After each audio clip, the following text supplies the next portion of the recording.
우리 옆에 있는 분들하고 한번 인사하시죠. 이렇게 인사하시죠. 당신의 얼굴에 광채가 납니다. 이렇게 한번 인사하시죠.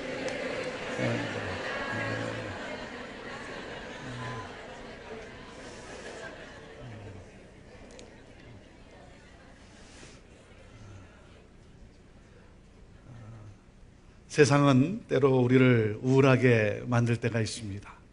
상황은 우리로 하여금 눈물을 나게 할 때가 있습니다. 그러나 하나님이 나와 함께 하시고 내가 주 안에 있기 까닭에 감사할 수 없는 상황 속에서 감사하고 기뻐할 수 없는 상황 속에서 기뻐하고 찬양할 수 없는 상황 속에서 찬양할 수 있는 것, 여러분, 이것이 바로 그리스도인의 능력인 것입니다. 사랑하는 여러분, 어떤 상황과 환경이라 할지라도 하나님이 나와 함께 하시기 까닭에 그 하나님을 바라보는 가운데 여러분 안에 평안이 깃들고 그 하나님을 바라는 가운데 여러분 안에 자유함이 그리고 기쁨이 넘치게 되고, 그래서 소망을 잃은 사람들이 여러분의 얼굴을 보고 소망을 얻고, 그리고 예수 그리스도를 모르는 사람들이 여러분 때문에 예수 그리스도를 만나게 되기를 주님의 이름으로 축복합니다. 옆에 사람의 얼굴에 너무 광채가 나니까 궁금하지 않습니까? 어떻게 이렇게 이분의 얼굴에서 이렇게 광채가 나나 궁금하니까 한번 물어봐야 되지 않겠어요? 이렇게 한번 물어보십시오. 혹시 신세계교회 성도입니까? 이렇게 한번 물어보세요. 네. 혹시 신세계교회 성도입니까?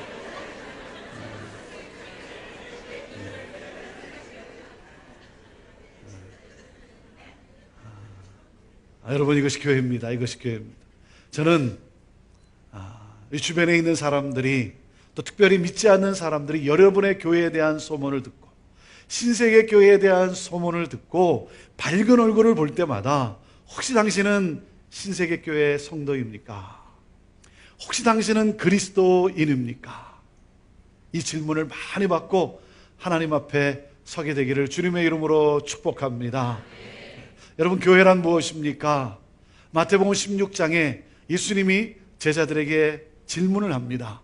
너희는 나를 누구라 하느냐? 너희는 나를 누구라 하느냐? 그때 제자들 가운데 베드로가 대답을 합니다. 주는 그리스도시요 살아계신 하나님의 아들입니다. 주는 그리스도시요, 주는 구원자시요, 주는 메시아 구원자시요 하나님의 아들, 참 인간이시며 그런 참 하나님이시라고 하는 메시아 구원자라고 하는 그러한 그 신앙 고백을 명확하게 해요. 예수님이 감동을 받았어요. 감동을 받았어요. 그래서 베드로에게 이렇게 말합니다. 바요나 시몬아, 내게 복이 있다. 이를 내게 알게 한 이는 혈육이 아니라 하늘에 계신 내 아버지시다. 이것을 알게 한 이는 내 혈육이 아니라, 이것은 인간에게서 주어지는 것이 아니라 이것은 하나님이 주신 하나님의 은혜 가운데 임한 그런 놀라운 축복이라는 거예요. 바요나 시몬아, 내게 복이 있다 그래요. 여러분, 복이란 무엇입니까? 복이라는 것은 주는 그리스도시요 살아계신 하나님의 아들을 믿는 그 믿음이 바로 복인 거예요. 할렐루야. 네. 여러분, 여러 가지 복이 있어요. 그리고 우리가 여러 가지 복을 찾아요. 복을 원해요. 그러나 여러분, 가장 진정한 복, 여러분, 우리 인간이 받을 수 있는 가장 놀라운 소중하고 영원한 복은 다른 것이 아닙니다. 주는 그리스도시요 살아계신 하나님의 아들임을 고백함으로 말미암아 내가 하나님으로부터 하나님의 자녀가 되는 것. 네. 여러분, 이 믿음을 가짐으로 내가 하나님의 자녀가 되는 것, 이것이 가장 놀라운, 가장 여러분 복된 것 아니겠습니까? 명확하게 신앙 고백을 하는 이 베드로에게 바요나 시몬아, 내게 복이 있다. 이를 내게 알게 하는 이는 내 혈육이 아니라 하늘에 계신 내 아버지시다. 그러면서 예수님이 이렇게 말씀하세요. 너는 베드로라.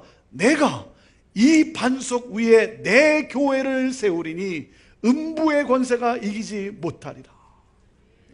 주는 그리스도시요 살아계신 하나님의 아들입니다라고 하는 이 반석 같은 신앙의 고백 위에 예수님께서 당신의 교회를 세우시겠다는 거예요. 여러분, 교회란 에클레시아예요. 이 에클레시아, 주님이 말씀하시는 그 교회, 이 에클레시아란 무슨 뜻이냐면 주는 그리스도시요 살아계신 하나님의 아들임을 믿는 이 신앙을 고백한 사람을 말해요. 주는 그리스도시요 살아계신 하나님의 아들입니다라고 하는 이 신앙 고백을 한 회중, 그 공동체가 바로 교회라고 하는 사실이에요. 사랑하는 여러분, 우리 예수님은요 건물을 말씀하지 않으셨어요. 우리 예수님은 장소를 말씀하지 않았어요. 우리 예수님은 주는 그리스도시요 살아계신 하나님의 아들입니다라고 하는 이 반석 같은 신앙의 고백 위에 내 에클레시아를, 내 교회를, 내 사람들을, 내 그 공동체를 세우시겠다라고 말씀하신 거예요. 여러분, 장소와 건물은 바로 이 에클레시아, 이 교회를 위해서 필요한 거예요. 여러분, 사람이 교회라는 거예요. 사람이. 저와 여러분이 교회라고 하는 사실이에요. 사랑하는 여러분, 그렇기 때문에 여러분 교회를 다니지 마세요. 교회를 다니지 마세요. 교회가 되십시오. 교회가 되어야 되는 거예요. 저와 여러분은 교회라고 말씀하시는 거예요. 여러분, 교회를 왔다 갔다 하는 사람이 아니라 저와 여러분이 건강한 교회이어야 하는 거예요. 우리 인간의 언어의 표현으로 우리가 뭐라 그러냐면 우리가 이렇게 표현을 해요. 교회 가자 이렇게 표현을 해요. 교회 갑시다. 그러니까 어느 순간부터 우리가 가진 생각이 뭐냐면 교회는 가는 곳으로만 알고 있어요. 교회를 장소로만 생각하고 있어요. 교회를 출석하는 곳으로만 생각하고 있어요. 그러니까 여기서 예배를 마치고 여기서 모임을 마치면 여기서 떠나면 교회로부터 떠나요. 교회로부터 떠나요. 사랑하는 여러분, 우리가 여기서 드리는 예배, 우리가 여기서 함께 나누는 모든 여러분 신앙의 이 행위, 이 행동, 우리가 하는 이런 모든 것들이, 이 안에서 이루어지는 모든 것들이 이 문을 열고 나갔을 때 여러분 우리의 삶의 현장에서, 가정에서, 우리의 일터에서 그 모든 행위가, 그 삶의 모든 내용이 그대로 이루어져야죠. 그대로 그것이 나타나야죠. 사랑하는 여러분, 우리 예수님은 건물과 장소를 위해 죽으신 것이 아니라 저와 여러분을 교회로 세우시기 위해 오셨어요. 교회로 세우시기 위해 오셨어요. 여러분, 그렇기 때문에 중요한 것은 무엇입니까? 우리 예수님이 이렇게 말씀하셨잖아요. 음부의 권세가, 내가 내 교회를 세우리니 음부의 권세가 이기지 못하리라고 말씀하셨어요. 사랑하는 여러분, 우리 주님이 그렇게 약속하셨기 때문에 교회는 영원할 거예요. 주님 다시 오실 때까지 교회는 승리합니다. 교회는 승리해요. 왜? 예수님이 세우시기 때문에. 그래서 베드로로부터, 바울로부터 시작된 그 교회가 2000년이 지난 오늘 이 순간까지도 교회는 멈추지 않고 계속 세워져 가고 있는 거예요. 그 어떤 환난이나 그 어떤 음부의 권세도, 여러분, 그 어떤 사망의 권세도 이것을 막을 수가 없는 거예요. 왜? 우리 주님이 세워가시기 때문에. 그렇기 때문에 여러분, 중요한 것은 주님이 세워가시는, 주님이 사용하시는, 주님이 쓰시는 교회가 되어야죠. 사그러져 버리는 교회가 아니라 주님이 쓰시는 그러한 교회. 자, 그래서 우리 주님은 바로 그 교회를, 예수님이 말씀하신 그 에클레시아 교회를 여러분 제자들이 그 이해할 수가 없었겠죠. 그러니까 그 교회의 모형을 바로 이 사도행전에서 우리에게 보여주신 거예요. 저는요, 이 사도행전을 읽을 때마다, 특별히 사도행전에 오늘 우리가 읽은 이 본문 2장의 이 마지막 부분을 읽을 때마다 제가 흥분하며 제가 확신하는 것이 있어요. 제가 확신하는 것이 무엇이냐면 2000년 전 예루살렘에서 성령으로 말미암아 시작되었던 이 사도행전의 공동체, 성령으로 말미암아 시작되었던 이 사도행전의 공동체는 오늘 21세기를 살아가는 이 시대에도 재현될 수 있다라고 저는 확신합니다. 여러분, 이 믿음을 가지세요. 여러분, 이 꿈을 가지세요.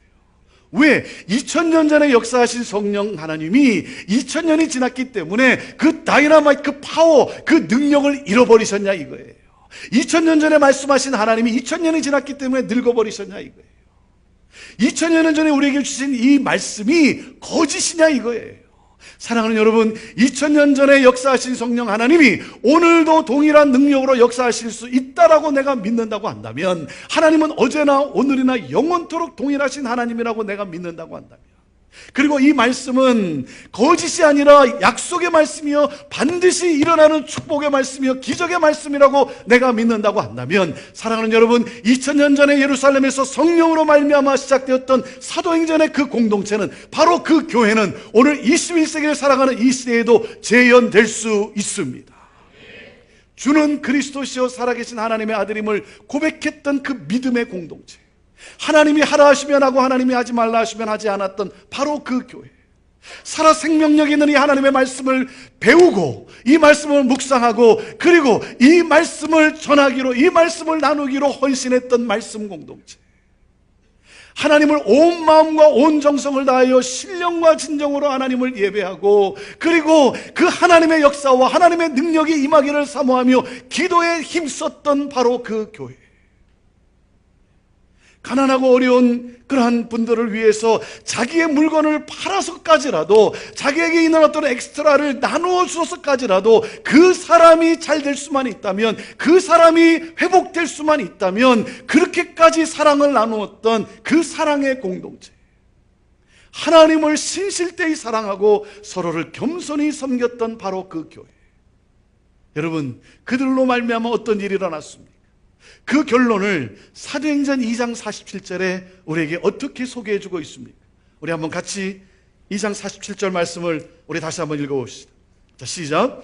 하나님을 찬미하며 또 온 백성에게 칭송을 받으니 주께서 구원받는 사람을 날마다 더하게 하시니라. 그랬어요. 하나님을 찬미하며, 하나님을 예배하며, 하나님을 예배하며. 여러분, 그리고 또 한 가지 중요한 것이 있어요. 하나님을 예배하는 것은 우리 나름대로 상당히 익숙해요. 또 한 가지 중요한 것이 있어요. 우리가 놓칠 수 없는 것. 뭐라 그랬어요?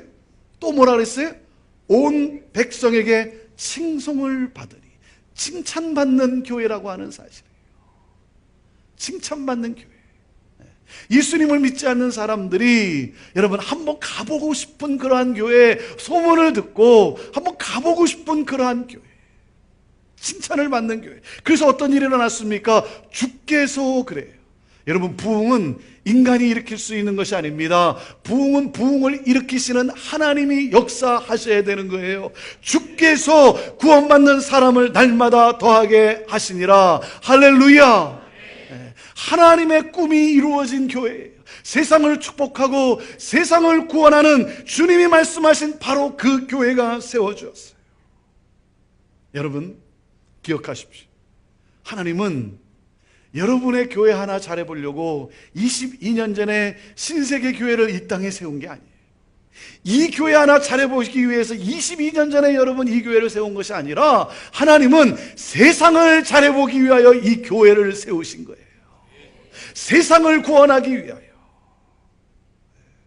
그것이 하나님의 꿈이에요. 여러분, 그 하나님의 교회를 향한 하나님의 꿈은 무엇입니까? 하나님의 나라가 확장되어지는 거예요. 하나님의 나라, 하나님이 다스리시는 나라, 하나님이 통치하시는 나라, 하나님의 가치관으로 움직여지는 그러한 나라, 예수 그리스도를 믿음으로 구원함을 받고 구원받은 주의 백성들이 하나님의 가치관으로, 하나님의 뜻으로, 빛과 소금으로 이 세상을 살아감으로 복음이 증거되어지고, 그러므로 말미암아 하나님 나라가, 구원받은 주의 백성들이 더욱더 늘어나는 하나님 나라가 확장되어지는 것, 여러분, 이것이 바로 교회를 향한 하나님의 꿈이에요. 여러분 기억하세요. 교회를 향한 하나님의 꿈은 교회 성장이 아니라 하나님 나라의 확장이에요. 여러분, 교회 성장은 목표예요, 목표. 그것은 우리가 원하는, 우리가 꿈꾸는, 우리가 바라는 목표예요. 그것은 목적이 아니에요. 여러분, 목표와 목적은 달라요. 목표와 목적을 여러분 혼동하면 안 돼요. 근데 많은 경우 사람들이 목표를 목적으로 알고 살고 있는 거예요. 여러분, 우리 한국 부모들이 자녀들에게 이 다음에 커서 너는 이런 사람이 되라 라고 할 때 뭐가 되라고 합니까? 우리 한국 부모님들은 거의 다 똑같아요. 너희는 이 다음에 커서 뭐가 되라 그래요? 예? 뭐 의사가 되라, 변호사가 되라, 뭐 교수가 되라, 사업가가 되라. 여러분, 얼마나 좋은 일입니까? 너무 좋은 거죠. 근데 그건 뭐예요? 그건 목표예요, 목표. 그건 그 인생의 목적이 아니에요.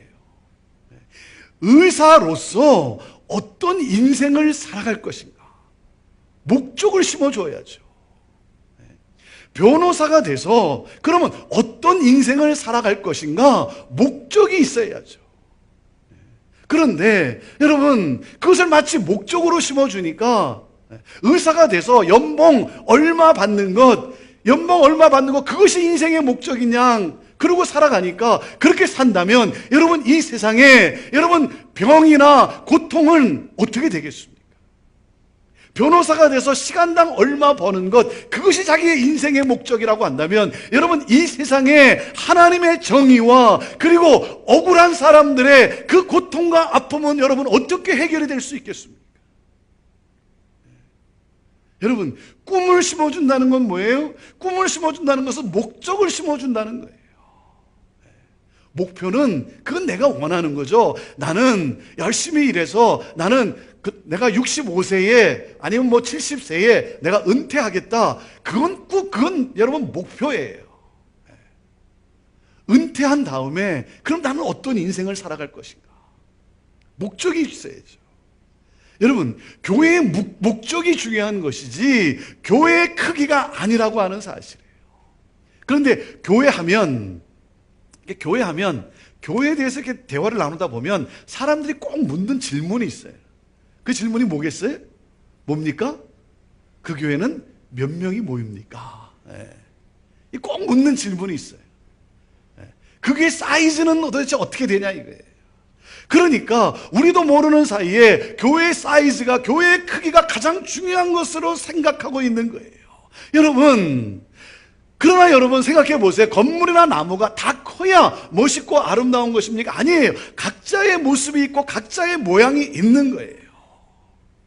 여러분, 사이즈가 어떻든 규모가 어떻든 그 사명, 그 목적이 무엇인가, 그 목적의 사명에 열중하는 것, 그것이 중요한 것이죠. 그런데 교회 성장을 목적으로 생각하다 보니까 뭐예요? 전도하는 주 목적도 자기 교회 성장이 있어요. 자기 교회 수적 성장이 있어요. 그러다 보니까 자신의 교회는 성장할지 모르지만 하나님의 나라, 우주적 교회는 이루어지지 않고 있다는 거죠. 교회가 세상의 빛과 소금의 역할을 감당하지 못하고 있다는 거죠. 저희 교회는 주말이 되면 우리 성도들이 짝을 지어서 노방전도를 나갑니다. 이렇게 마켓 앞에, 백화점 앞에 짝을 지어서 전도를 나가요. 주중에도 전도를 나가요. 이렇게 전도를 나가면 또 전도하러 나온 타교회 성도들을 이렇게 만나지 않습니까? 그럼 서로 인사를 나눠요. 어느 교회에서 오셨습니까? 네, 형제교회에서 왔습니다. 그럼 우리 성도들이 이런 말을 듣는데요. 아니, 형제교회에서 나오면 어떡합니까? 그만하면 됐지. 그만하면 됐지. 뭐가 아쉬워서 또 나옵니까? 그만큼 부흥했으면 됐지. 뭐가 아쉬워서 또 나옵니까? 그런 말을 듣는데요. 근데 여러분, 우리가 아쉬워서 복음 전하냐 이거예요. 우리가 여기에 숫자가 부족해서 우리가 복음을 전하냐 이거예요. 여러분, 우리는 아쉬워서 복음을 전하는 것이 아니죠. 우리는 지금 숫자가 부족해서 숫자를 늘리기 위해서 복음을 전하는 것이 아니죠. 우리가 왜 복음을 전합니까? 안타까워 복음을 전하는 거죠. 안타까워. 왜? 예수 그리스도를 모르고 맞이할 그 인생의 마지막이, 그 고통이 어떤 고통인지는 우리는 알기 때문에, 예수 그리스도를 모르고 맞이하는 그 영원한 세계의 그 고통이 어떤 고통인지를 우리는 알기 때문에 안타까워 복음을 전하는 거죠. 여러분, 교회는요, 교회 왕국을 만들기 위해 존재하지 않습니다. 교회는 교회 세력을 확장하기 위해 존재하지 않아요. 교회는 복음 들고 나가기 위하여 존재하는 거예요. 세상 모든 민족이 구원을 얻기까지 쉬지 아니하시는 그 하나님의 심장, 그 하나님의 심장을 가지고 나아가는 것이죠.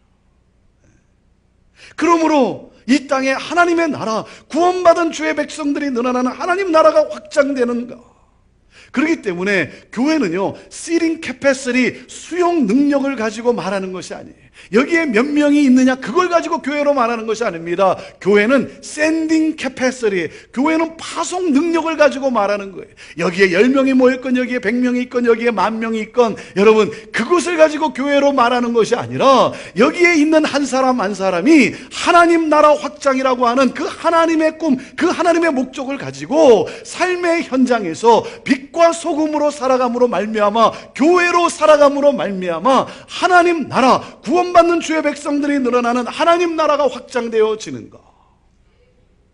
사랑하는 여러분, 신세계 교회 여기에 400명, 여기에 500명이 있는 것, 여러분 그것을 가지고 교회로 말하는 것이 아니라, 여기에 400명, 500명이 있는 그 사람들이 여러분 삶의 현장에서, 내 가정에서, 내 일터에서, 하나님이 부르신 그 현장에서 400개의 교회로, 500개의 교회로 살아가는 것, 여러분 그것이 바로 교회인 거예요. 그것이 교회인 거예요. 자, 그렇다면 하나님 나라 확장이라고 하는 그 교회를 향한 하나님의 꿈은 어떻게 이루어질 수 있는가? 그것은 오직 하나예요. 오직 하나입니다. 그것이 뭐냐면 이겁니다. 성령으로 말미암아, 성령이 임함으로 말미암아. 왜? 교회의 탄생은 성령으로 말미암아 시작이 되었어요. 여러분, 교회의 역사는, 교회의 능력은, 내가 교회로 살아가는 것은 뭡니까? 성령으로 시작이 되었어요. 네. 여러분, 사도행전의 1장에 보면 우리 예수님이 뭐라고 말씀합니까? 너희는 이 예루살렘에 남아서, 여기 남아서 아버지께서 약속하신 성령을 사모하라 그랬어요.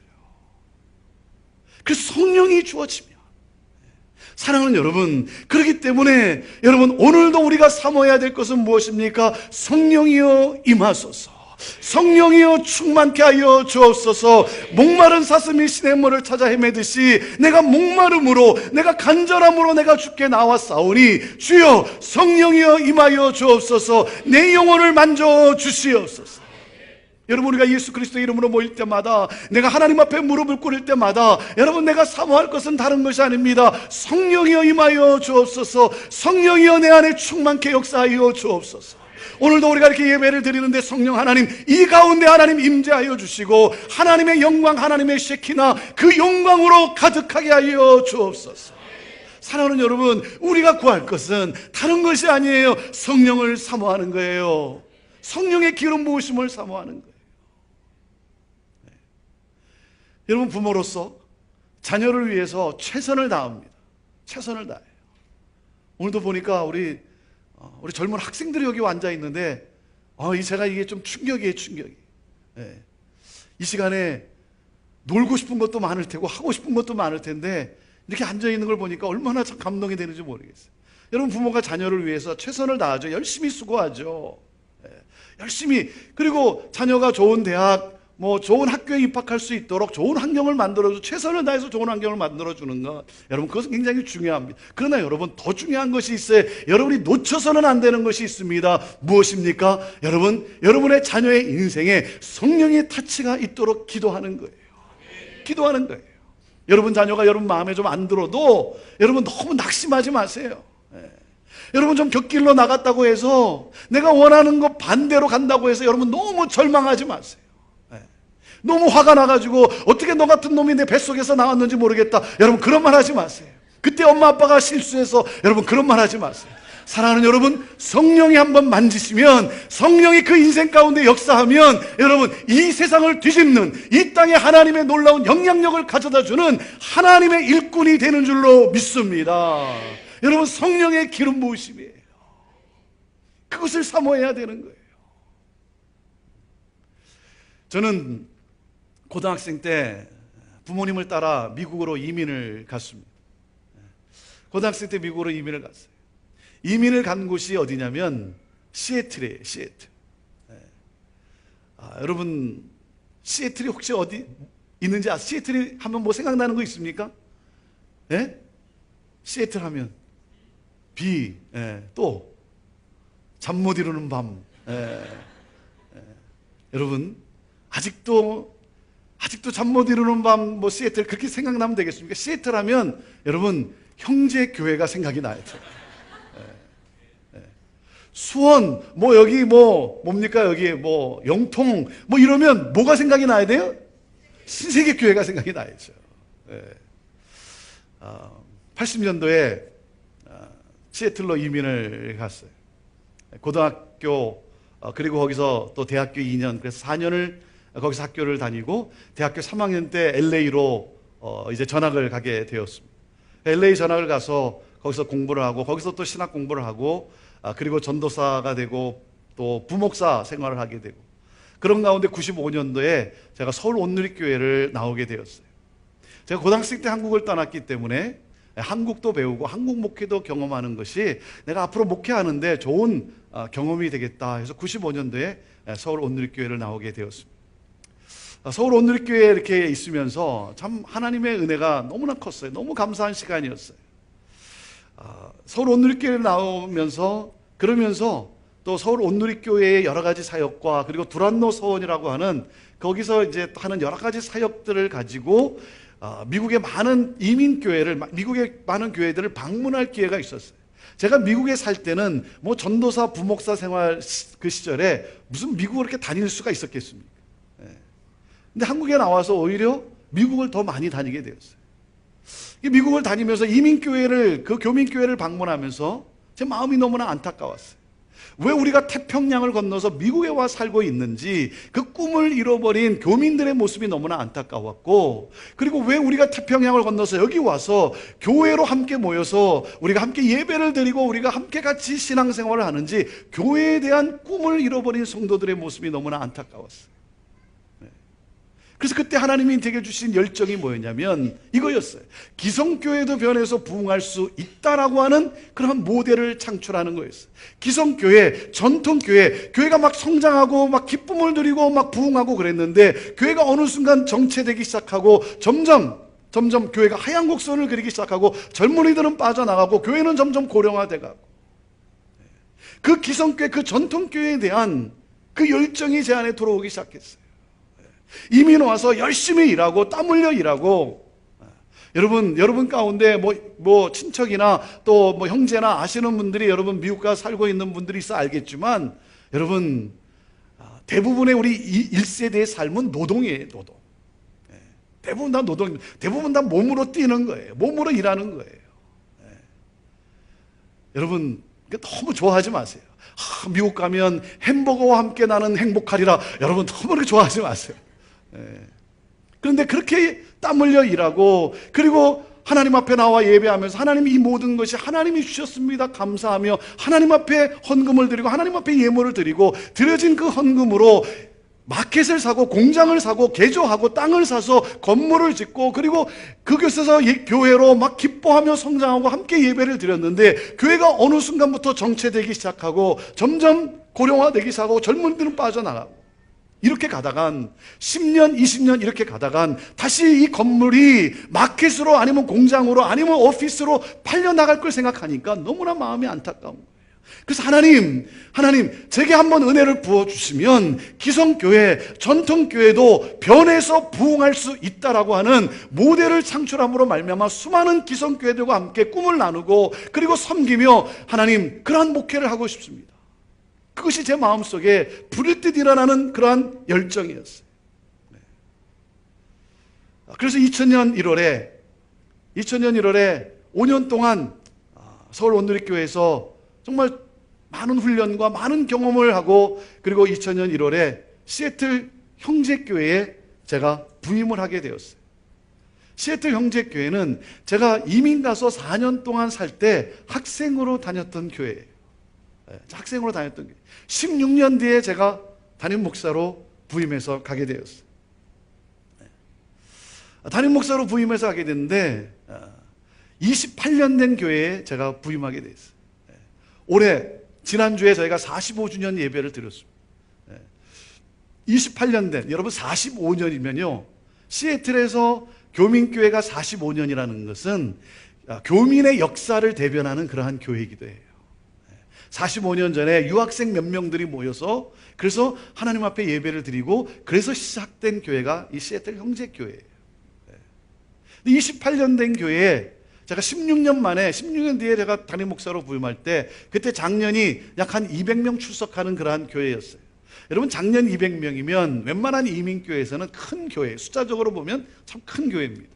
왜냐하면 교민들이 그렇게 많지가 않기 때문에 숫자적으로 보면 굉장히 큰 교회. 그리고 28년 된 교회에 오래된 건물이긴 하지만 그리고 주차장이 없긴 하지만 그래도 자체 건물을 보유한 그러한 교회예요.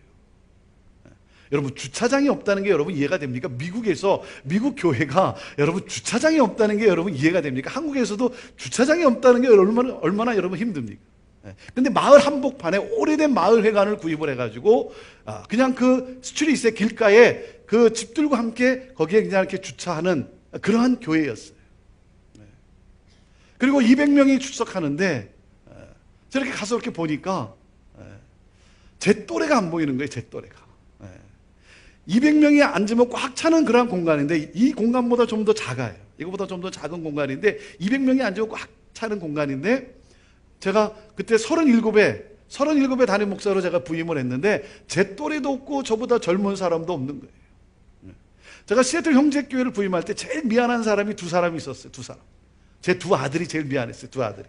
초등학생하고 유치원생 두 아들에게 제일 미안했어요. 제가 LA에서 살 때 그리고 서울 온누리교회 있을 때 그래도 많은 친구들하고 우리 아이들이 친구들하고 교회에서도 막 열심히 재밌게 보냈는데 시애틀 형제교회를 딱 부임하고 보니까 수요일날 예배를 드리러 갔는데 놀 아이가 없는 거예요. 놀 아이가. 제일 미안했어요. 37에 부임해서 제 또래도 없고 저보다 젊은 사람도 없고 저희는 70 넘으신 분들을 백카페라고 합니다. 백카페에 오니 40-50명이 이렇게 앞에 앉아 계시고 말이 70이죠. 평균 연령이 거의 80에 가까우세요. 40-50명이 이렇게 앉아 계시고 평균 연령 60 넘으신 13분의 장로님이 이 앞에 두 줄 딱 앉아 계시고 그리고 이렇게 뭐 성도님들 이렇게 앉아 있는데 200명 이렇게 앉아 있는데 제 또래도 없고 저보다 젊은 사람도 없고 그래서 제가 시애틀 형제교회로 제가 부임한다 그러니까 저를 말리는 사람, 저를 사랑하고 아끼는 분들이 저를 참 많이 말렸어요. 왜냐하면 무슨 기성교회로 가냐 이거예요. 차라리 당신이 가지고 있는 목회 철학을 가지고 교회를 개척하는 게 훨씬 낫지 그것이 훨씬 쉽고 그게 훨씬 빠르지 무슨 기성교회가 변해서 부흥했다라고 하는 그런 모델이 도대체 어디 있냐 이거예요. 그리고 또 왜 하필이면 또 시애틀 형제교회로 가냐 그래요. 왜냐하면 뭐라 그러냐면 선지자도 고향에서는 대접을 받지 못했는데 거기 가서 무슨 대접을 받을 수 있겠냐고 그러면서 이렇게 막 말리는 거예요. 그리고 또 저희와 저희 집안을 아시는 분들은 저를 굉장히 국률이 불쌍하게 여겨줬어요. 불쌍하게. 왜 불쌍하게 여겼냐면 저 젊은 목사 37살에 부임하는 저 젊은 목사 장례식 치러 드리기 위해 저 교회에 부임한다. 왜냐하면 연로하신 분들이 너무 많으니까 장례식 치러 드리기 위해서 여기 부임한다. 그래서 저를 굉장히 참 불쌍하게 여겼어요. 그러면서 왜 그 교회로 가려고 하냐. 근데 그 말들이 다 일리가 있어요. 다 일리가 있는데 제 머릿속에 딱 떠오른 생각이 뭐냐면 이거였어요. 일리는 있지만 진리는 아닐 수도 있다. 하나님이 나를 원하시면 나를 그곳에 원하시면 내가 그곳에 가야지.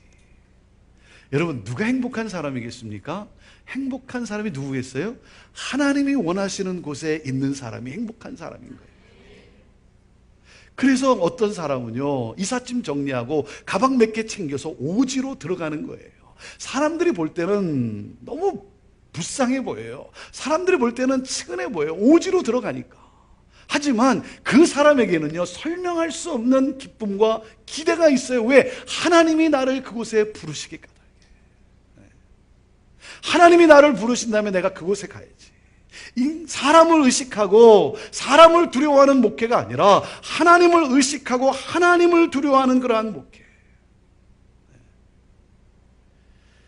2000년 1월에 제가 시애틀 형제교회를 부임하게 됐습니다.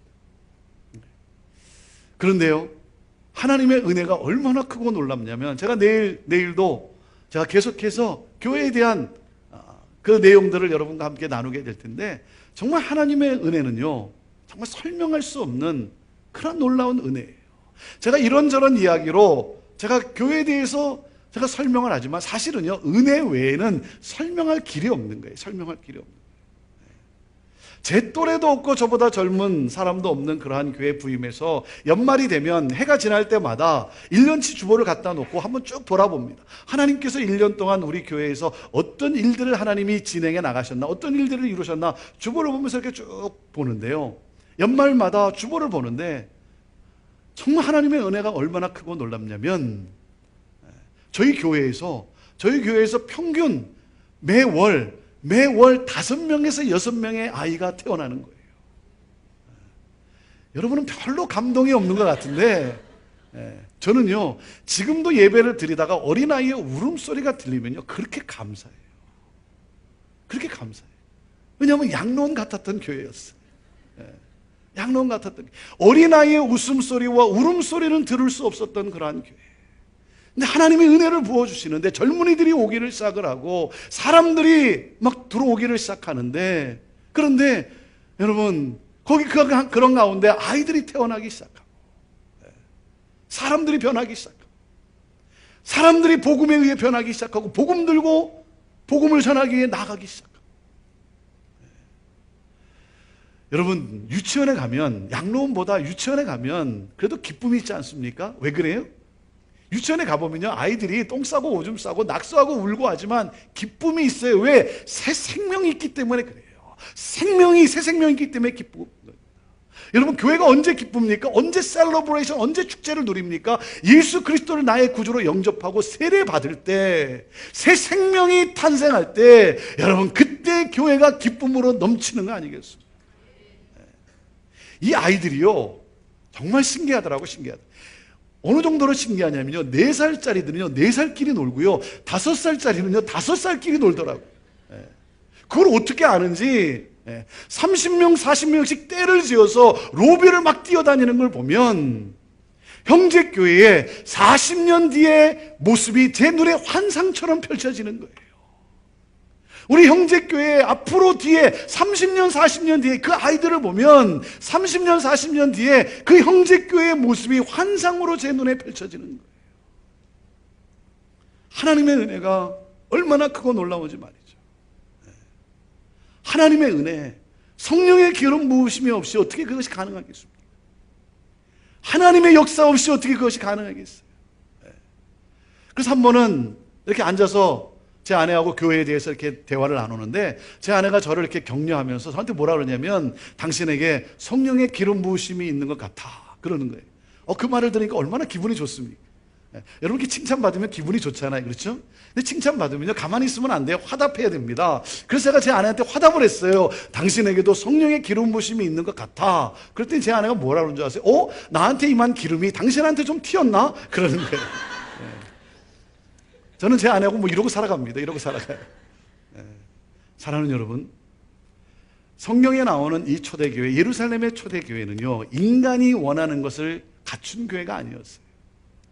인간이 원하는 것을 그렇게 갖춘, 바라는 것을 갖춘 그러한 교회는 아니었어요. 하지만 여러분 그 교회는 어떤 교회였습니까? 성령을 사모하는 교회였고, 그러므로 성령으로 충만한 교회였어요. 성령으로 충만한 교회. 여러분 성령님이 누구십니까? 성령이에요. 성령, 거룩한 영이라는 거예요. 거룩한 영. 성령 하나님은 거룩하신 하나님이라는 거예요. 그렇기 때문에 여러분 성령이 임하면 어떤 일이 일어납니까? 내 안에 거룩함이 회복이 돼요. 내 안에 하나님 나라, 하나님이 통치하시는 하나님의 가치관으로 움직여지는 그 거룩함, 그 성결함, 여러분 그 거룩함이 내 안에서 회복이 되는 거예요. 내 자아가 깨집니다. 인간의 욕망이 깨어져 버려요. 성령이 임하면 내 욕심이 사그러지는 거예요. 내 안에 어떤 일이 일어나는 줄 아십니까? 십자가의 사건이 일어나요. 내가 죽는 일이 일어나요. 내가 죽어요. 내 자아가 죽어요.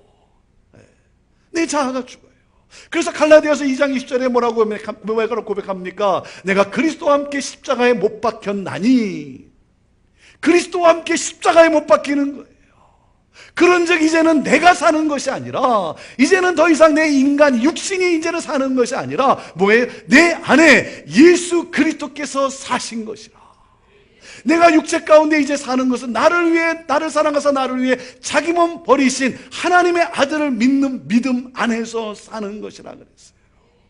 사랑하는 여러분, 내가 그리스도와 함께 십자가에 못 박혔나니까 일어나지 않으니까 새 역사가 없는 거예요. 내가 그리스도와 함께 십자가에 못 박혔나니까 일어나지 않으니까 여러분 새로운 부흥의 역사를 경험하기가 어려운 거예요. 왜? 예수님만 못 박혀 있으니까, 아직도 예수님만 못 박혀 있으니까, 나는 십자가에 못 박힌 경험이 없으니까. 사랑하는 여러분, 성령이 임하면 거룩한 영이기 때문에 어떤 일이 일어나냐면 내 자아가 죽어요. 내 인간의 욕망이 깨져버려요. 내 나라가 없어지는 거예요. 내 나라가 없어지고 하나님 나라가 임하게 되는 거예요. 내 안에 예수 그리스도가 임하게 되는 거예요. 내 안에 예수 그리스도가 살기 때문에 사랑하는 여러분, 이제는 더 이상 내가 아니라 예수 그리스도가 나를 통해 나타나는 삶을 살게 되는 거예요. 할렐루야. 저는 성령으로 말미암아 여러분 안에 하나님 나라 예수 그리스도가 임한 그러한 놀라운 복된 삶을 살아가게 되기를 주님의 이름으로 축원합니다. 여러분, 성령이 임하면 내 시스템이, 나를 움직이는 세상의 시스템이 있어요. 내가 살아가는 세상의 시스템이 있어요. 그 세상 시스템이 박살나고, 그리고 뭡니까? 하나님 나라의 시스템으로 교체가 되는 거예요. 내 나라가 아니라, 더 이상 내 나라가 아니라 하나님 나라를 꿈꾸기 시작하는 거예요. 자, 그래서 성령이 임했더니 구체적으로 여러분 그 공동체 안에 어떤 일이 일어납니까? 마가다락방에 모여서 기도하는 가운데 여러분 성령이 임했더니 사람들이 뭘 하기 시작했다고요? 사람들이 뭘 하기 시작했다고 그럽니까? 예? 사람들이 방언을 하기 시작했다는 거예요. 사랑하는 여러분, 성령이 임하면 우리 안에 언어의 회복이 일어나요. 언어의 회복이 일어납니다. 사람들이 방언을 하기 시작했다는 거예요. 여러분, 방언이라는 게 뭡니까? 배우지 않은 언어를 말하기 시작했다는 거예요. 다시 말하면 세상의 언어가 아니라 하나님 나라, 천국의 언어를 말하기 시작했다는 거예요. 그 방언을 듣는 사람들이, 성경에 보니까 방언을 듣는 사람들이 뭐라고 말하는 줄 아십니까? 저들이 하나님의 큰 일을 말하는도다 그랬어요. 하나님의 큰 일이 무엇입니까? 주는 그리스도시고 주는 구원자시다. 주는 부활하셨다. He is risen. 예수는 부활하셨다. 예수는 우리의 메시아다. 예수는 우리의 구원자시다. 영혼을 살리는 말을 하기 시작한 거예요. 영혼을 살리는 말, 사람을 살리는 말을 하기 시작한 거예요. 사랑하는 여러분, 성령이 임하면 여러 가지 현상이 일어날 수 있어요. 여러 가지 사건들이 일어날 수가 있어요. 왜? 거룩한 영이기 때문에, 내 자아가 깨지기 때문에 여러 가지 일들이, 눈에 보이는 현상이 일어날 수가 있어요. 그런데 여러분, 그 현상을 가지고 말하는 것이 아닙니다. 성령이 임하면 그 공동체 안에 어떤 회복이 일어나는가? 언어의 회복이 일어나는 거예요. 영혼을 살리는 말, 사람을 살리는 말, 사람을 축복하고 사람을 격려하고 사람을 위로하고 사람에게 소망을 주는 말을 하기 시작한 거예요. 인간의 언어가 깨어지고 사탄의 세상의 언어가 다 부서지고 사람을 긁고 사람을 낙심시키고 사람의 마음을 긁는, 어둡게 하는 그 시니컬한 인간의 언어가 다 깨어지고 천국의 언어로 회복되어지는 거예요. 저는 성령으로 말미암아 여러분의 입술의 언어가 회복되기를 주님의 이름으로 축원합니다. 여러분의 입술이 거룩한 입술이 되기를 주님의 이름으로 축원합니다. 그래서 여러분의 목사님이 언어에 대해서 시리즈로 말씀한 거 아니에요. 시리즈로. 성령이 임하면 여러분 공동체 안에 먼저 일어나는 것이 뭐냐면 언어의 회복이 일어나는 거예요. 언어의 회복이 일어나요. 제가 이렇게 목회를 하면서 보니까 어떤 분은요, 꽈배기 인생을 사는 분이 있어요. 꽈배기 인생. 뭐가 이렇게 꼬여져 있는지 말끝마다 좋은 말이 나오질 않아요. 좋은 말 하는 것 같은데 꼭 사람의 마음을 긁거나 사람의 마음을 아프게 하는, 꼭 이렇게 꼬여있는 말을 하는 분이 있어요. 사람을 이렇게 마음을 어둡게 하고 무겁게 하고 두렵게 하고. 예를 들면 이런 거예요. 어느 집사님이, 아무개 집사님이 좋은 차를 사가지고 타고 왔어요. 좋은 차를 샀어요. 그걸 보면 집사님 참 좋으시겠습니다, 축하합니다, 그렇게 인사하면 될 거 아니에요. 근데 그걸 보는 순간 괜히 속이 뒤틀려가지고, 아니 뭐 그분이 내 돈을 띄어먹어서 차를 사긴 했겠습니까? 괜히 속이 뒤틀려가지고 뭔가 한마디 하긴 해야 되는데, 그래서 한다는 말이, 집사님 그 차 기종 도난 사고가 제일 많다고 합디다. 사람의 마음을 낙심시켜요. 사람의 마음을 우울하게 만들어요.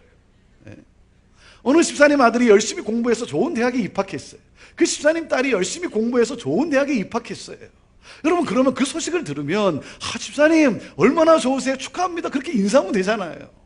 그런데 속이 뒤틀려가지고, 그 소식을 듣는 순간 속이 뒤틀려가지고, 아니 뭐 그 학생이 열심히 공부하는데 내가 옆에서 뭐 밤을 지새면서 내가 뭐 지켜보기라도 했습니까? 그런데 괜히 속이 뒤틀려가지고 한마디 하긴 해야 될 것 같은데 한다는 말이, 근데 집사님 그 대학교 자살률이 제일 높다고 합니다. 사람의 마음을 낙심시켜, 사람의 마음을 무겁게 해요. 사랑하는 여러분, 아니죠. 성령이 임하면 언어의 회복이 일어나요. 그래서 뭡니까? 축복하고 축복을 받고, 격려하고 격려받고, 위로하고 위로받고. 사랑하는 여러분, 이것이 바로 성령의 역사인 거예요. 성령의 역사. 오늘도 찬양팀에 나와서 찬양을 하는데 참 얼마나 감사합니까? 먼저 더 일찍 나와서 어떻게 하나님 앞에 우리가 영광의 예배를 정말 온 마음을 다해서 예배를 드릴 수 있을까 열심히 준비하고 연습하고, 그래서 정말 이 우리 가운데 성령님의 역사가 있기를, Holy Impact, 정말 거룩한 그 영향력, 충격이 있기를 원하면서 열심히 찬양하고 말이죠. 우리 젊은 분들이 말이죠. 이 밤에 이 금요일 날 뭐라 합니까? 불금 그러잖아요. 나가서 놀 일도 많은데 열심히 이렇게 찬양으로 섬기고 봉사하고 얼마나 귀합니까? 여러분, 일단 나갈 때마다 악수하면서 형제님, 자매님, 오늘 찬양 너무 좋았습니다, 너무 감사했습니다, 여러분 그렇게 인사하는 거죠. 일찍 나와서 여러분 주차 안내로 또 이렇게 안내로 봉사하시는 분들 얼마나 참 수고가 많습니까? 형제님, 자매님, 오늘 너무 참 수고 많았습니다, 너무 감사합니다, 여러분 그렇게 서로 인사하는 거죠. 격려하고, 그리고 격려받고 그러는 거죠. 제가 한 번은 길을 가다가 저희 교회 한 자매님을 봤어요. 저희 자매님 저쪽 마주길에서 걸어오는 거예요. 이렇게 오랜만에 이렇게 딱 보는데 너무 반가운 거예요. 너무 반가운 거예요. 그래서 제가 그 자매한테 이렇게 인사했어요. 자매님 너무 좋습니다. 그래서 너무 좋습니다. 그러면 목사님 땡큐 그렇게 인사하면 될 거 아니에요? 감사합니다 인사하면 될 거 아니에요? 근데 그 자매님 저한테 제가 너무 좋습니다 그랬는데 그 자매님 뭐라 그러냐면, 아니 목사님 제가 뭐 이렇게 뚱뚱하게 보여요? 그러는 거예요. 제가 그 자매를 보면요, 제가 피해 다녀요. 괜히 한마디 했다가 또 폭탄 터질까봐. 그 자매를 보면 머리가 복잡해지는 거야. 내가 무슨 말을 해야 되나 머리가 복잡해지는 거예요. 아니죠 여러분, 그냥 축복하고 축복받고, 격려해주고 격려받고, 여러분 위로해주고 위로받고. 사랑하는 여러분, 여러분 회의를 하다가도, 어떤 모임을 갔다가도 뭔가 분위기가 서늘해져 갈 때, 뭔가 분위기가 여러분 좀 분위기가 메말라져 갈 때, 그 분위기를, 그 서늘해져 가는 그 분위기를 반전시킬 수 있는 그 언어의 지혜가 우리에게 필요한 거 아니겠어요? 언어의 지혜가 우리에게 있어야죠. 고양이가 쥐를 잡으러 가는데요, 이 쥐가 코너에 딱 몰리니까 더 이상 도망을 갈 수 없으니까 이 쥐가 어떻게 하냐면 고양이를 향해서 딱 돌이키더니 웅크리고는 멍멍 그런 거예요. 고양이가 깜짝 놀랐어요. 갑자기 멍멍 개소리가 들리니까 갑자기 깜짝 놀랐어요. 고양이가 또 이 개를 또 무서워하거든. 그래가지고 고양이가 도망을 갔다는 거예요. 개소리를 듣고 도망을 갔다는 거예요. 이 쥐가 자기 집에 들어가는 온 가족 식구를 불러 모아놓고는 뭐라고 말하는 줄 아세요? 얘들아, 이 험악한 세상에 살려면 외국어 한마디쯤은 할 줄 알아야 된다. 사랑하는 여러분, 감사합니다, 사랑합니다, 미안합니다, 잘못했습니다, 여러분 이 말이 아직도 여러분의 입에서 나오지 않는 외국어라고 한다면, 여러분 그 외국어가, 그 방언이 터지게 되기를 주님의 이름으로 축원합니다. 사랑하는 여러분, 성령이 임하면 공동체 안에 언어의 회복이 일어나는 거예요.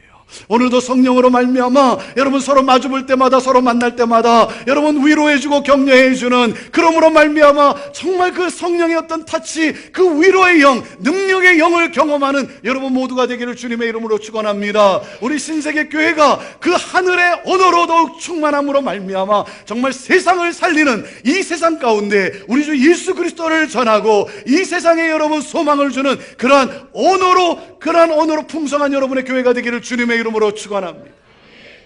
성령이 임했더니 두 번째 어떤 기적이 일어난 줄 아십니까? 성령이 임했더니 어떤 기적이 일어나냐면 하나됨의 기적이 일어났어요. 마음을 같이하여. 사도행전에 보면 성령이 임했더니 마음을 같이하기 시작했어요. 하나됨의 역사가 일어났어요. 여러분 이 사람들이 누구였습니까? 예수님을 3년이나 같이 따라다니면서 늘 자기만을 생각했던 사람이에요.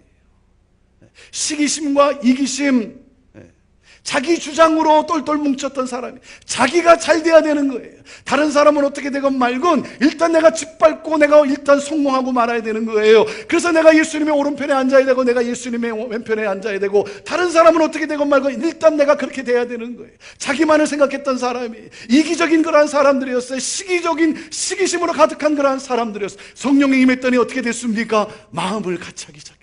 서로를 돌아보기를 시작을 했어요. 그리고 무엇입니까? 그 하나님 나라의 꿈에 하나됨의 역사를 이루기를 시작을 했어요. 사랑하는 여러분, 성령으로 말미암아 저는 여러분의 교회가 더욱더 하나됨의 역사가 일어나게 되기를 주님의 이름으로 축원합니다.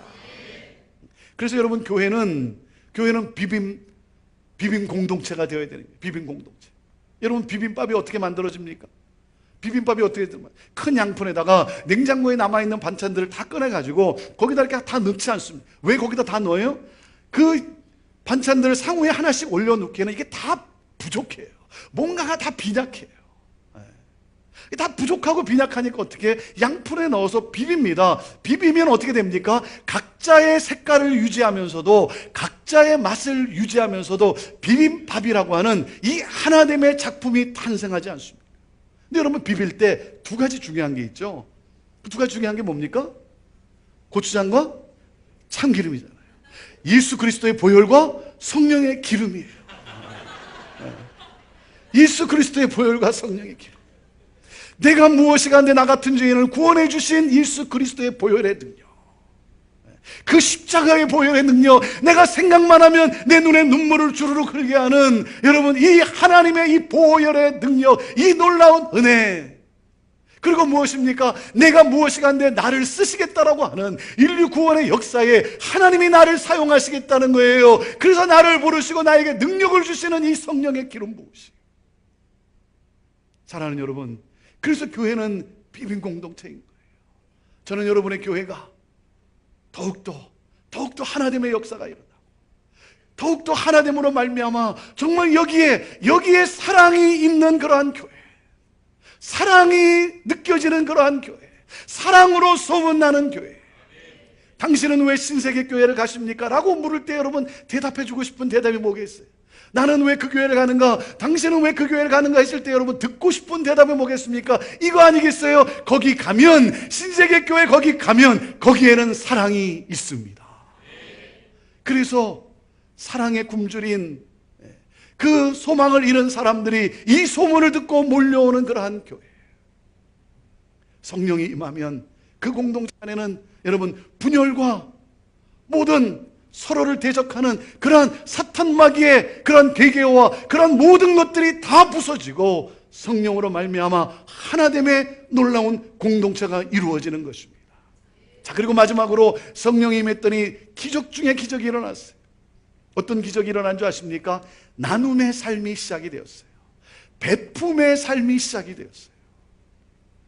가진 자가 겸손하고 가난한 자가 소외감을 느끼지 않는 그러한 공동체가 되었어요. 여러분, 육체의 본능이 뭡니까? 이 육체의 본능, 사망의 본능이 뭐예요? 움켜쥐는 거예요. 내가 하나라도 더 가지는 거예요. 이것이 육체의 본능이에요. 내가 하나라도 더 먹는 것, 이것이 육체의 본능 아닙니까? 그런데 여러분, 예수 그리스도로 말미암아 새로운 피조물이 된 그 새로운 피조물의 본능이 뭡니까? 나눔의 삶이에요. 베품의 삶이에요. 이전에는 내가 거울을 통해서 나만을 보았는데 이제는 유리창을 통해 이웃을 보기 시작하는 거예요. 사회를 보기 시작합니다. 나라와 민족과 열방을 보기 시작하는 거예요. 사랑하는 여러분, 저는 여러분의 교회가, 신세계 교회가 가진 것으로 부유한 교회가 아니라 나눔으로 더욱더 부유해지는 여러분의 교회가 되기를 주님의 이름으로 축원합니다. 저희 교회 이름이 뭐라고요? 형제교회예요. 꼭 묻는 분들이 있어요. 거기는 자매님은 없습니까? 꼭 그렇게 묻는 분도 있어요. 71년도에 교회가 개척이 되면서 커뮤니티라고 하는 영어 단어를, 그것을 형제라고 한국말로 번역을 했어요. 커뮤니티 철치 오브 시애틀인데 그걸 한국말로 해서 형제교회라고, 시애틀 형제교회라고 이렇게 한 거예요. 그러니까 저희는 그냥 형제교회예요. 형제. 그래서 저희는 뭐 공식 석상 있으면 뭐 목사님, 장로님, 권사님, 집사님 그렇게 인사하긴 하지만 이렇게 비공식 석상이 있으면, 이렇게 내려가 있으면 때로는 우리 형제교회니까 형님, 아우님, 누님, 언니 뭐 그렇게 인사합니다. 여러분도 한번 해보시겠습니까? 내 옆에 있는 사람이 나보다 나이가 많으면 형님, 나보다 적으면 아우님, 나보다 많은데 내가 많은 척 하지 말고, 예. 자, 한번 인사해보세요. 뭐 부부끼리 형님, 아우님 하면 좀 이상하고, 부부가 아닌 분들하고 한번 인사해보세요. 인사해보세요. 네.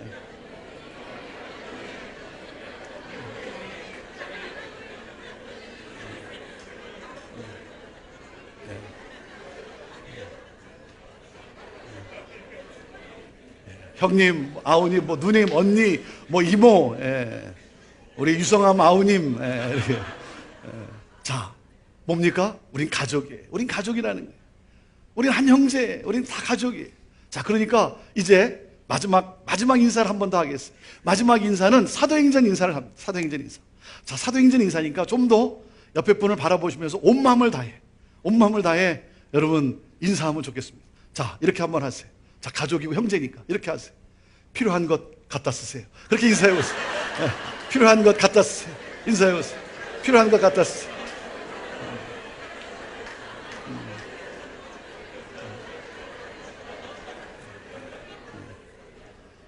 사랑하는 여러분, 무슨 말입니까? 무슨 말이에요? 하나님 나라가 임했어요. 내 안에 하나님 나라가 임했어요. 예수 그리스도가 내 안에 임했어요. 여러분, 나는 그런 인간이 아니에요. 내 입에서 그렇게 좋은 말이 나올 인간이 아니에요. 남들이 슬퍼하고 남들이 힘들어할 때 내가 겉으로는 힘들어하는 척하지만 속으로는 고소하게 여겼던 그러한 사람이에요. 남의 불행을 나는 행복으로 여겼던 그러한 사람이에요. 그런 나에게 하나님 나라가 임했어요. 내가 변했어요. 하나님 나라 천국은 내가 죽어서만 가는 곳인 줄 알았는데 그 하나님 나라가 내 삶에 구체화됐어요. 그 천국이 내 삶에 경험되기 시작한 거예요. 내가 변화되기 시작한 거예요. 내 입술의 언어가 변화되기 시작하고 내가 서로를 볼 때마다 어떻게 하면 하나됨을 이룰 수 있을까? 분열이 아니라 내가 잘 되고 그는 못 되고 그런 갑을관계가 아니라 어떻게 하면 우리가 하나됨의 공동체를 이룰 수 있을까? 그것이 나의 꿈이 되기 시작한 거예요. 그리고 가난한 자를 보면 내 마음에 국률함이 생기고 내게도 눈물이 있고 어떻게 하면 내가 저 사람을 좀 도와줄 수 있을까? 그 힘들고 어려운 사람을 위해 내가 기도하기 시작하는 거예요. 내가 중보 기도하기 시작하고 내가 도와줄 수만 있다면 내가 어떻게 해서든 도와주고 싶고 그래서 나누고 베풀고 사랑하는 여러분, 내가 변했어요. 하나님 나라가 변했어요. 하나님 나라가 내게 임했어요. 이 하나님 나라, 내게 임한 예수 그리스도 이 복음, 이것을 전하지 않고는 견딜 수가 없는 거예요. 나를 이렇게 변화시킨 이 놀라운 복음 하나님 나라. 그래서 어떻게 했습니까? 문을 박차고 나간 거예요. 와 보라, 여기에 하나님이 살아계시지 않느냐. 와 보라, 예수가 그리스도 아니냐. 복음 증거가 시작된 거예요. 복음 증거의 역사가 시작이 된 거예요. 왜? 나를 변화시킨 이 놀라운 복음, 나를 새롭게 한 이 놀라운 복음을 내가 전하지 않고는 견딜 수가 없는 거예요. 그래서 무엇입니까? 복음이 증거되기 시작하고 하나님 나라, 구원받는 영혼들이 날마다 더해지는 하나님 나라가 확장되기 시작하는 거예요. 성령이여 임하소서. 성령이여 충만케 역사하여 주옵소서. 저는 오늘 이 시간에 여러분 안에 예수 그리스도 이 놀라운 복음, 성령이 임하게 되기를 주님의 이름으로 축원합니다. 성령으로 충만해지기를 주님의 이름으로 축원합니다. 그러므로 내 꿈이 아니라 하나님의 나라를 꿈꿀 수 있게 되기를 바랍니다. 여러분, 내 나라가 아니라 하나님 나라가 임하게 되기를 주님의 이름으로 축원합니다. 영의 눈이 열려지고 내 언어가 변화되어지고 그리고 내 삶에서 하나됨의 역사가 일어나고 나눔과 섬김이 역사가 일어나고 치유의 역사가 일어나는 이 놀라운 성령의 역사하심, 이 성령으로 말미암아 이 기쁜 소식을 전하는 우리 모두가 되기를 주님의 이름으로 축원합니다. 저는 여러분 안에 있는 이 성령이 점화될 수 있게 되기를 바라요.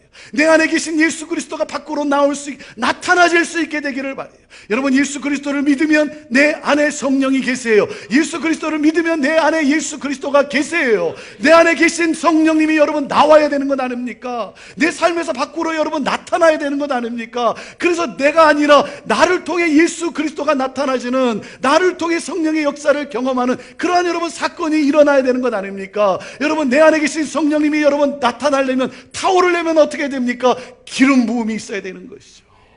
충만함의 역사가 있어야 되는 것이죠. 사랑하는 여러분, 한 번 사는 인생이에요. 한 번 사는 인생. 여러분, 오늘이 마지막일 수도 있는 인생. 여러분, 누구를 위해 살다가 주님 앞에 서겠습니까? 누구를 위해 살다가 주님 앞에 서게? 우리는요, 꼭 한번 주님 앞에 서야 돼요. 반드시 주님 앞에 한번 서야 돼요. 반드시 주님 앞에 한번 서게 될 텐데, 나를 위해 살다가 주님 앞에 서겠습니까? 주를 위해 살다가 주님 앞에 서겠습니까? 내 꿈입니까? 하나님 꿈입니까? 내 나라입니까? 하나님의 나라입니까? 하나님의 꿈을 꾸는 인생이 되게 하여 주옵소서. 저는 여러분의 교회가 하나님의 꿈을 이루어드리는 교회가 되기를 주님의 이름으로 축원합니다. 요즘 이 시대에 하나님이 교회를 볼 때, 우리 하나님이 교회를 보시면서, 우리 한국 땅에 있는 교회를 보시면서 우리 하나님의 마음은 어떨까? 하나님의 마음은 어떠실까? 너무 마음이 안타까워요. 하나님의 마음이 어떠실까? 내가 안타까워요. 내가 안타까워요. 사랑하는 여러분, 오늘날 이 시대에 하나님의 마음을 시원케 해드리라, 그러한 여러분의 교회가 되기를 주님의 이름으로 축원합니다. 여러분, 한 영혼이 주께로 돌아오면 천국에서 잔치가 열린다 그랬어요.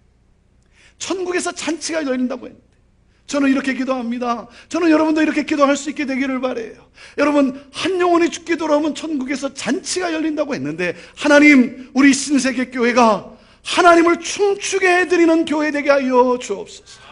하나님이 너무 기뻐서 어쩔 줄 몰라 춤을 추는, 하나님을 춤추게 하는 그러한 교회에 성령이여 임하소서. 충만케 하여 주옵소서. 교회를 교회되게 하여 주옵소서. 할렐루야. 우리 한번 같이 찬양하고 그리고 같이 한번 기도하기를 원합니다. 우리 아까 불렀던 우리 찬양입니다. 우리에겐 소원이 하나 있네.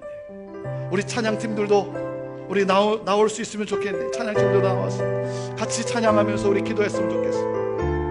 여러분, 우리에겐 소원이 하나 있네, 이렇게 시작이 돼요. 여러분, 교회를 향한 이것이 우리의 소원이라면, 정말 이것이 우리의 소원이라면, 여러분, 세상은 뒤집어집니다. 세상은 뒤집어집니다. 그냥 입술에서 나오는 찬양이 아니라, 주님, 이것이 내 소원입니다. 이것이 내 소원. 어떤 환난과 어떤 어려움과 어떤 죽음도 주님의 교회를 막을 수는 없습니다. 하나님, 교회를 교회되게 하여 주옵소서. 예배를 예배되게 하여 주옵소서. 주여, 나를 사용하여 주옵소서. 진정한 부흥이 오늘 임하게 하여 주옵소서. 주여, 이것이 나의 소원입니다. 우리 함께 우리 하나님 앞에 우리 찬양하며 우리 같이 기도로 나아갑시다. 같이 찬양하겠습니다.